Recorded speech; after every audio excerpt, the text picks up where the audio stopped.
Trabajemos hoy un poco los principales misterios de la conciencia. O sea, aquellas preguntas o asuntos que deberían ser resueltos en digámoslo, los próximos 30 años. ¿Por qué? Porque en los próximos 30 años, toda la gente que está trabajando en inteligencia artificial dice que habrá logrado máquinas que son superiores al hombre prácticamente en todo. O sea, solucionarán problemas que el hombre o no es capaz de solucionar, verán patrones que el hombre no es capaz de ver,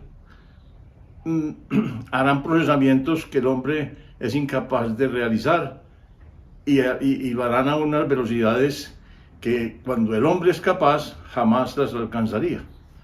Entonces, en todos los sentidos, espera la gente que está trabajando en la inteligencia artificial que en 30 años tenemos máquinas superiores al hombre en todo. Y eso nos llevaría a unas preguntas, digamos, muy cruciales. La primera de todas, básicamente, sería si una máquina de esas, por el solo hecho de tener un procesamiento y una inteligencia notablemente superior a la del hombre, por ese solo hecho ya sería consciente. Es decir, que tendría experiencias vivenciales de su propio procesamiento.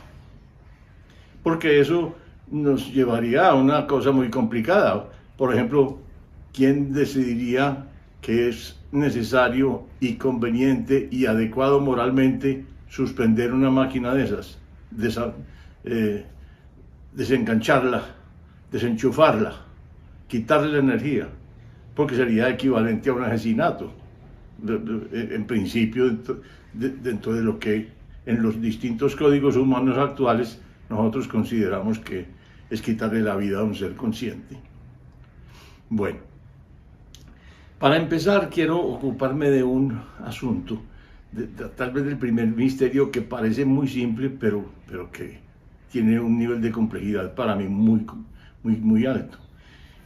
Y es lo que sucede exactamente en la durante la etapa de la, digámoslo, la meditación profunda. Cuando uno se pone a meditar y centra su atención básicamente en el pensamiento, uno se da cuenta y tiene la instrucción básica en esa meditación, que es no seguir los pensamientos, no identificarse con ellos, sino simplemente observarlos, cómo nacen, cómo se desarrollan y cómo desaparecen. Si uno se queda si uno hace ese ejercicio, digamos, durante unos 5 minutos continuados, uno encuentra muy rápidamente y muy importantemente que uno no genera esos pensamientos, que uno no elige qué pensamientos van a llegar a la mente para observarlos, no, simplemente uno está observando sin hacer ningún comentario, ningún juicio, sino observando cómo aparecen, evolucionan y desaparecen. Entonces la primera percatación que uno empieza a darse cuenta es: los pensamientos no son elecciones conscientes de uno. Uno no los produce, y mucho menos los produce conscientemente. Si uno los empieza, la única posibilidad es observarlos. Pero cuando uno ya está, digamos, de lleno en esa tarea, uno se da cuenta de un nivel adicional en la conciencia, y es de que uno se da cuenta de que uno está observando los pensamientos, pero eso supone otro nivel, y es que alguien está observando al observador. O sea que ahí hay un nivel de percatación superior que decimos: ¿qué es eso? El solo yo observante no es el verdadero yo, porque hay una instancia superior que es capaz de ser conciencia de la experiencia de observar los pensamientos. Entonces, es una primera instancia. Ese primer misterio, digámoslo, se resuelve no se resuelve, es muy difícil de resolver porque ¿quién lo explica? Por lo menos desde el punto de vista del cerebro, no encontramos una diferencia muy clara en que se activen áreas distintas cuando se da esa doble percatación, esa sobrepercatación de que hay un observador observando al observador. Eso se relaciona con otro aspecto de la conciencia muy interesante, que es el acceso a la conciencia. Nosotros sabemos que, por ejemplo, con relación a las sensaciones propioceptivas, que son aquellas que vienen del sistema motriz, las placas motoras, la postura, lo que le da a uno la perspectiva de si está acostado, sentado, torcido, las sensaciones propioceptivas y las sensaciones interoceptivas. Nosotros sabemos que hay personas, y muchas, que son muy insensibles a esos datos. Entonces sabemos que la cultura, mientras más externa sea, mientras más busque afuera como el sentido de su vida, se vuelve menos sensible a los estímulos internos. Y sabemos que un monje tibetano se vuelve cada vez más sensible a todos los datos internos gracias a todo su profundo entrenamiento en meditación.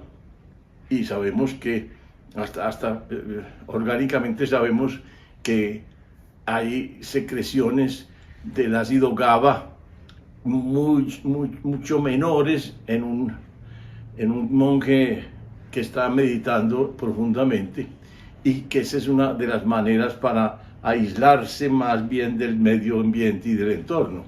O sea, sabemos que eso es susceptible de un aprendizaje, de una transformación en el tiempo. Y lo mismo ocurre con relación a esos estímulos internos, por supuesto. O sea, que haya gente que en principio casi que ni lo siente, que no tiene experiencias relativas a esos estados internos, no significa que no las pueda tener, significa que tiene que entrenarse hasta lograr ponerse en contacto con esos datos y entonces sí experimentarlos. Entonces sabemos que el acceso a la conciencia no es estable, Hay gente que puede tener niveles más altos de conciencia que otros, pero es lograble.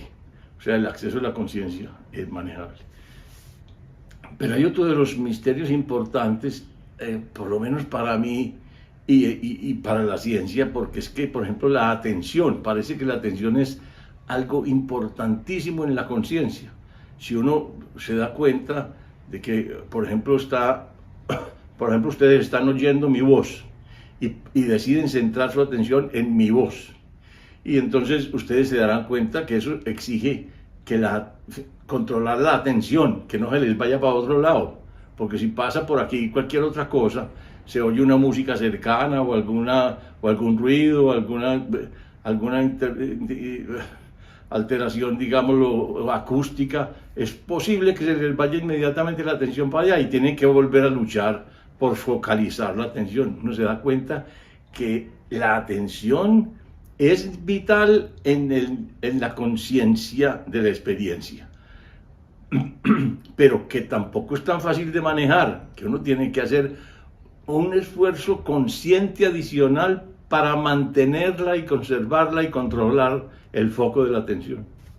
Entonces, no es tan sencillo, no lo logra cualquiera, también exige una especie como de entrenamiento, porque es una parte más superior de nivel de conciencia, la capacidad de controlar la atención y por lo tanto mantener un foco y por lo tanto mantener en la conciencia el objeto del foco. Bueno, pero hay además otras cosas que me llaman la atención, y es que la parte tal vez más importante para mí es que por todos los científicos en general parten de un hecho que suponen que es una constatación empírica de la ciencia, y es que por fuera no hay colores, hay una gama de radiación electromagnética que nosotros podemos detectar. Aparte de esa gama, hay unos límites en lo que correspondería al infrarrojo y al ultravioleta que nosotros no alcanzamos a ver. Pero nosotros, por avances tecnológicos, podemos detectar que hay animales, por ejemplo, que detectan luces ultravioletas y que una abeja, por ejemplo, utiliza esa detección para orientarse en la búsqueda de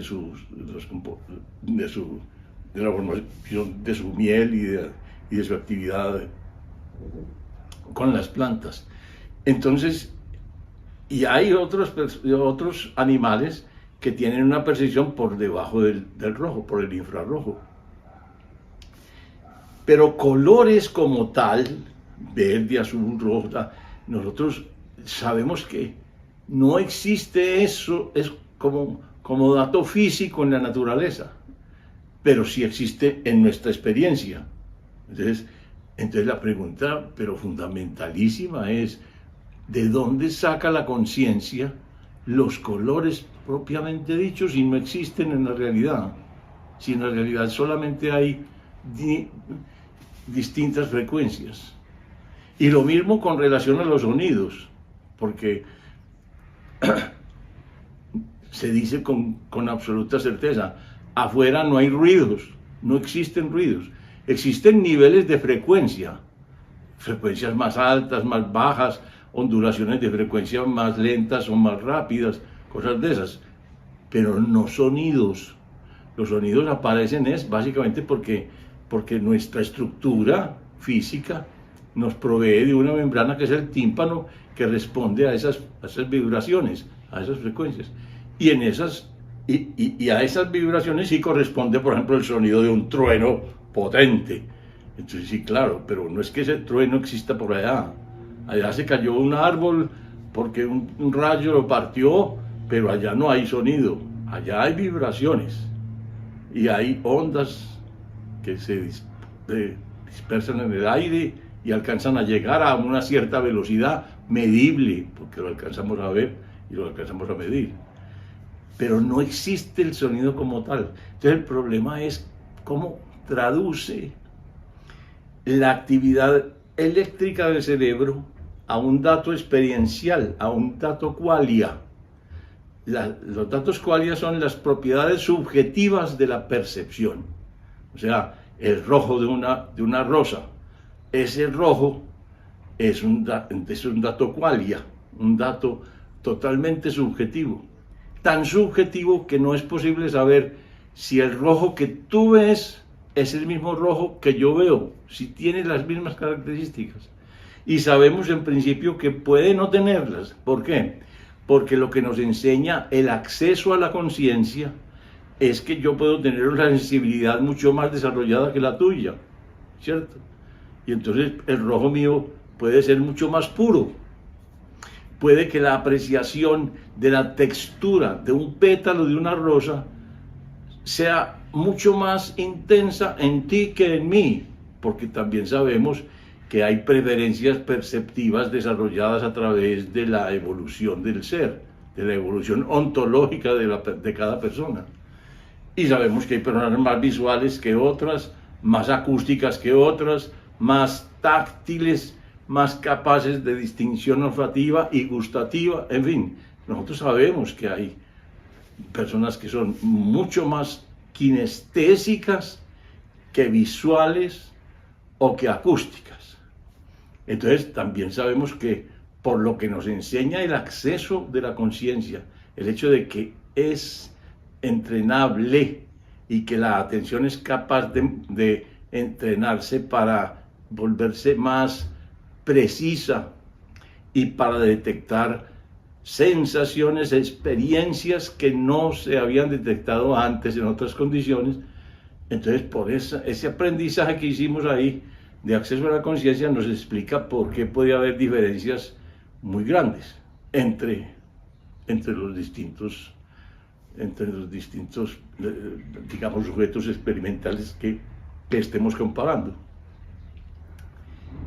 Entonces, y para mí ese tal vez es el punto más crucial y al que tendremos que definir más adelante cómo creemos que aparece. Porque es que no hay ningún dato. Miren, se han hecho experimentos clarísimos con todas las técnicas actuales que ya son muy refinadas para medir la actividad cerebral. Por ejemplo, la resonancia magnética es una técnica súper refinada, con unos aparatos gigantescos para detectar cuáles son las áreas del cerebro que se están, digámoslo, prendiendo, o sea, incendiando, como dijéramos, cuando aparece cierto tipo de comportamientos. Entonces, por ejemplo, un experimento clásico es, conectamos a una persona y solo cuando está en posición de decir, tengo una experiencia consciente de esta situación X, nos ponemos a mirar cuáles son las áreas que se activaron en el cerebro y podemos distinguir muy claramente cuáles son. Pero el hecho de saber dónde ocurre la actividad cerebral cuando estamos conscientes no explica por qué tenemos una experiencia, por qué esa activación, digamos, cerebral se convierte en una experiencia. Entonces, si volvemos a los colores, tendríamos que decir, ojo, hay situaciones claras en la constitución de nuestro ojo y de nuestra retina que nos dicen claramente, si hay unas terminales que son conos y bastones que están presentes cuando la gente ve, y cuando la gente ve colores y distingue colores están más activos unos que otros, sí, claro, pero el asunto es que eso no explica por qué sí se ve verde y por qué en la naturaleza no existe eso como color. ¿De dónde saca la conciencia los colores? Porque todavía uno podría decir, hasta cierta forma, hasta cierto punto, uno podría, por la coincidencia de datos, por ejemplo, entre los datos táctiles que uno haga al seguir los bordes de un cuerpo, decir, hay una coincidencia en las formas, por ejemplo, en las formas de las cosas. Esto es un rectángulo y yo lo puedo detectar no solamente visualmente, sino por el tacto. Es más ancho, es más ancho que alto, esta estructura que tengo al frente. Y ese dato coincide entre lo óptico y lo puramente kinestésico, que es el dato que proviene de seguir con el tacto los bordes del objeto. Pero el asunto es que en ese caso entonces uno podría decir, eso sí está afuera, eso sí está, digámoslo, detectado, bien detectado por la conciencia, pero el color no, el sonido tampoco, porque ni el color ni el sonido existen en la naturaleza como tal. Entonces, si nos ponemos a comparar los niveles de conciencia que encontramos en la naturaleza, nosotros tenemos que llegar a la conclusión de que hay diferencias muy grandes entre los animales. ¿Por qué? Porque nosotros, por ejemplo, lo que llamamos el nivel de autoconciencia no lo encontramos en todos los animales, solamente en los mamíferos y dentro de los mamíferos solamente en los primates y en el ser humano. De resto no. Por ejemplo, nosotros sabemos que solamente un chimpancé y bajo ciertas condiciones es capaz de detectar que la imagen que ve en un espejo es el mismo. Pero el ser humano sí lo tiene muy claro, pero en los animales que empiezan a ser inferiores a un primate, prácticamente no se encuentra ninguna diferenciación real. O sea que no podríamos hablar de autoconciencia. En alguna forma, en algún momento aparece lo que llamamos autoconciencia, que sería una de las preguntas claves para lo que les digo que debiéramos descubrir y solucionar en los próximos 30 años, que es donde vamos a tener las máquinas más inteligentes que cualquier ser humano. En fin, estas son las preguntas más críticas de la investigación de la conciencia para los próximos años. Atención a ellas, reflexionen sobre ellas, los espero con todo amor en el próximo.